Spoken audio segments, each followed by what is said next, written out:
ความฝันที่หายไปข้อยยังคิดทั้งทุกคืนวันตั้งแต่เฮาจบกันอยากจะย้อนคืนเวลาเพื่อดึงเจ้ากลับมาอยากบอกเจ้าว่าฮักเหลือเกิน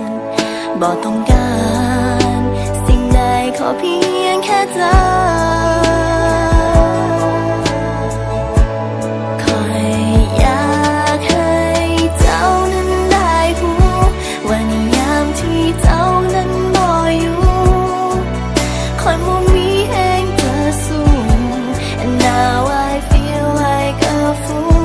คอยยังคิดถึงเวลานั้นที่เฮาจับมือยืนข้างกันแต่วันนี้เฮาจากกันถึงได้รู้ว่าเวลานั้นมันสั้น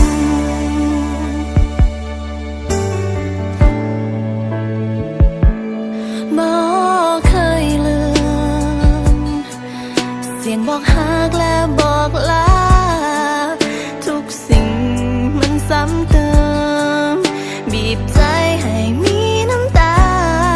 บอกเคยถนอมหรือดูแลที่แค่เอาใจใส่กว่าจะหูจะเข้าใจฮักแท้เลยจากไปเคยอยากให้เจ้านั้นได้รู้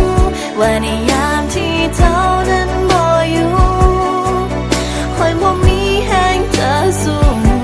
and now I feel like a fool คอยยังคิดทั้งเวลานั้น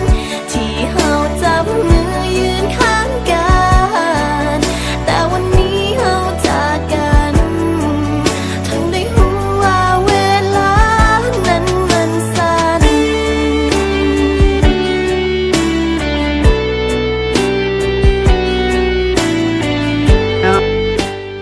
เวลาที่ข่อยได้อยู่น้ำเจ้าแล้วข่อยมีความสุข